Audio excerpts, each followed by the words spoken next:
हाय, welcome दोस्तों। Science and nature page पे आपका स्वागत है। मैं आपका दोस्त श्री।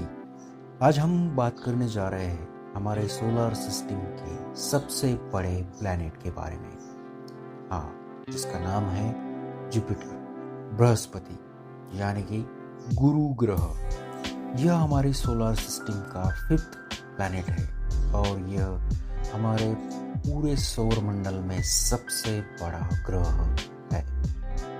हमारी पृथ्वी जितने 11 ग्रह इसमें समा सकते हैं, यह इतना बड़ा साइज में है। आगे बढ़ने से पहले फ्रेंड्स, अगर आपने हमारे इस चैनल को सब्सक्राइब किया नहीं हो तो जल्दी से सब्सक्राइब कीजिए, ताकि हमें भी हौसला मिलता है अच्छे वीडियो बनाने का और आपके साथ शेयर करने का। तो जल्दी से सब्सक्राइब कीजिए, लाइक कीजिए और अपने फ्रेंड्स के साथ शेयर कीजिए। तो चलिए बात करते हैं जुपिटर के बारे में। यह एक बहुत बड़ा गैस जायंट है, यानी कि यह एक वायु ग्रह है। इसकी सतह पर हम खड़े नहीं हो सकते या कोई भी स्पेस मिशन लैंड नहीं कर सकते, क्योंकि इसकी सतह वायु से बनी हुई है। इस पर कोई भी सॉलिड सपोर्ट नहीं है। इसे यह नाम ग्रीक देवताओं के राजा जुपिटर के नाम से मिला है। संस्कृत में इसे गुरु नाम से जाना जाता है। गुरु यानी मार्गदर्शक, संरक्षक या मास्टर। और यह असल में ही संरक्षक की भूमिका हमारे सोलर सिस्टम में निभाता है। आइए देखते हैं जुपिटर जिन दो मेजर गैसेस से बना है, वह दो गैसेस है हाइड्रोजन एंड हीलियम। यहाँ पे हाइड्रोजन लगभग 75% तक पाई जाती है, जबकि हीलियम 24% पाई जाती है। बाकी के 1% में अदर गैसेस पाए जाते हैं, जिसमें अमोनिया, मीथेन एंड वाटर का समावेश होता है। कुछ साइंटिस्ट इसे फेल्ड स्टार मानते हैं, यानी कि बुझा हुआ तारा। यह ग्रह बिल्कुल सूर्य की तरह ही हाइड्रोजन और हीलियम से बना हुआ है, फिर भी यह तारा नहीं है, बल्कि यह ग्रह ही है। वैसे तो हर एक ग्रह स्वयं प्रकाशित नहीं होता है, पर जुपिटर इसके लिए अपवाद है। इस ग्रह को अपना खुद का प्रकाश है और यह प्रकाश बृहस्पति के अंदर के रेडियो वेव्स के विस्फोटों के कारण मिलता है। इन रेडियो वेव्स के एक्सप्लोजन के दौरान बहुत भारी मात्रा में एनर्जी का निर्माण होता है। यह एनर्जी लगभग 4 लाख मेगावाट तक होती है। इसकी वजह से यह प्रकाशमान होता है और हम इसे अंतरिक्ष में अपनी खुली आंखों से ही देख सकते हैं, कोई भी टेलीस्कोप या बायनोकुलर के बगैर। तो अब सवाल यह उठता है, जुपिटर जो कि सेल्फ ल्यूमिनस है, सूर्य की तरह ये हाइड्रोजन और हीलियम से बना है, तो यह तारा क्यों नहीं है? क्योंकि बृहस्पति का टेम्परेचर, प्रेशर और उसका मास, वस्तुमान, कोई भी तारा तभी बन पाता है जब उसके पास हाई टेम्परेचर और हाई प्रेशर हो और बहुत सारा वजन हो। जुपिटर का मास बहुत कम है, इसकी वजह से उसके ऊपर हाई टेम्परेचर और प्रेशर क्रिएट ही नहीं हो सकता, जिसकी वजह से यह तारा बनने में असफल है। जुपिटर के अभी के वस्तुमान से अगर उसका वस्तुमान 1000 गुना बढ़ा दिया जाए, तभी वह सूरज की तरह तारा बनकर प्रकाशमान बन सकता है, क्योंकि हाईएस्ट मास हाइड्रोजन और हीलियम के फ्यूजन की प्रक्रिया को शुरू करके उसे प्रकाशमान बना सकता है। चलिए अब बात करते हैं जुपिटर के मून्स के बारे में। बृहस्पति को 4 सबसे बड़े चंद्र हैं, जिन्हें खोजा गैलीलियो ने सन 1610 में। वैसे तो इसे कुल मिलाकर 79 मून्स है, लेकिन इसमें से 4 सबसे बड़े हैं, जिन्हें गैलीलियन मून्स के नाम से जाना जाता है, जो कि आयो, यूरोपा, गैनीमेड और कैलिस्टो है। इसमें से आयो, जो कि हमारे सौर मंडल का सबसे ज्यादा क्रियाशील ज्वालामुखीय चंद्र है। यूरोपा, यह हमारे सोलर सिस्टम का सबसे बड़ा मून है, जबकि गैनीमेड, कैलिस्टो, इन दोनों चंद्रमा के और यूरोपा, इनकी सतह के नीचे पानी की झीलें पाई गई है।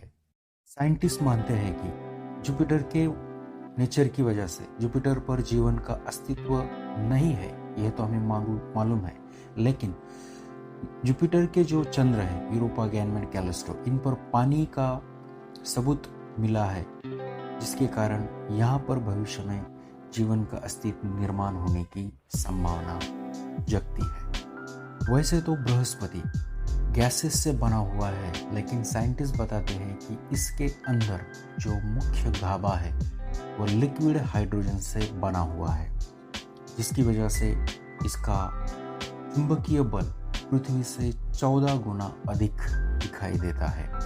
जुपिटर के 79 चंद्र यह साबित करते हैं कि यह आकार में बड़ा होने के साथ साथ ही इसका ग्रेविटेशनल फोर्स भी हमारे सोलर सिस्टम के बाकी के ग्रहों के मुकाबले बहुत ज़्यादा है।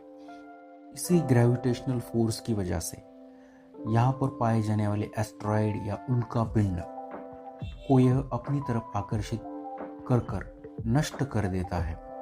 इससे पृथ्वी सहित बाकी के ग्रहों का होने वाला नुकसान है जो टल जाता है।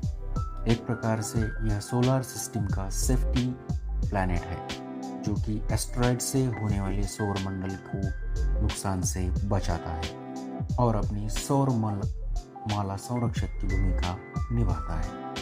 चलिए अब बात करते हैं जुपिटर पर पाए जाने वाले सबसे बड़े लाल रंग के धब्बे के बारे में, जिसे ग्रेट रेड स्पॉट कहा जाता है। यह असल में एक तूफान है।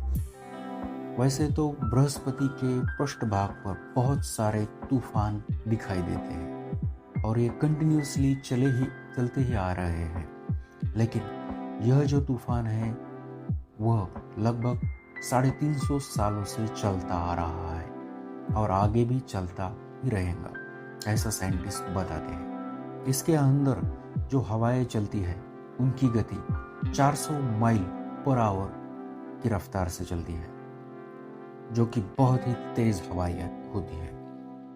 यह इतना बड़ा है कि इसमें हमारी 2 से 3 पृथ्वियां समा सकती है, जिसकी लंबाई लगभग 25,000 किलोमीटर तक है।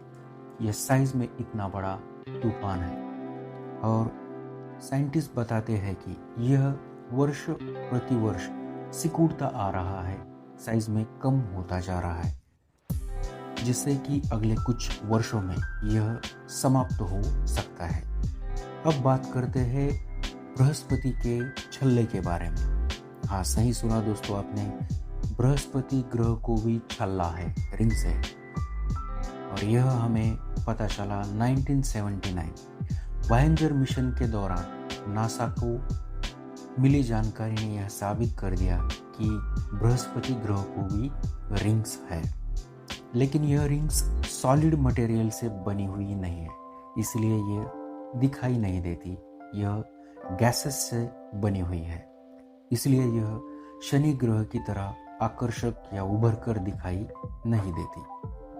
बृहस्पति की यह रिंग बृहस्पति के चंद्र टूटकर धूल और पत्थर से बनी हुई है। अब तक बृहस्पति के ऊपर 9 स्पेस मिशन किए गए हैं, जिनमें Pioneer, Voyager, Ulysses, Cassini, New Horizons, Galileo और जूनो है। इन सब में जूनो मिशन सबसे अधिक सक्सेसफुल साबित हुआ, क्योंकि इसने ही जुपिटर का पूरा चक्कर लगाया, जो 2011 में भेजा गया था और 2016 में यह बृहस्पति के कक्षा में स्थापित हो गया था। बृहस्पति हमारे सौर मंडल का सबसे गतिमान ग्रह है। It is one of the fastest spinning planet. उसे अपने आप का एक पूरा चक्कर लगाने में 10 घंटे लगते हैं, जबकि पृथ्वी को एक पूरा चक्कर लगाने में 24 घंटे लगते हैं। यानी कि पृथ्वी के ऊपर जैसे एक दिन 24 घंटों का होता है, वैसे बृहस्पति पर एक दिन सिर्फ 10 घंटों का होता है। इसी रोटेशनल स्पीड की वजह से वह सबसे पावरफुल गुरुत्वीय बल पैदा करता है, और इसी रोटेशनल स्पीड की वजह से इस पर पृथ्वी के तरह के मौसम दिखाई नहीं देते हैं। पर पृथ्वी के मुकाबले जुपिटर का एक साल पृथ्वी के एक साल से 12 गुना लंबा होता है, जो कि पृथ्वी के 4333 दिनों का होता है। तो चलिए दोस्तों, इसी के साथ इस वीडियो को ख़त्म करता हूँ। आपको यह वीडियो कैसा लगा मुझे कमेंट बॉक्स में ज़रूर बताइए, और कुछ सजेशन हो तो वो भी बता सकते हैं आप। और हमारे इस चैनल को ज़रूर सब्सक्राइब कीजिए और शेयर कीजिए। थैंक यू दोस्तों।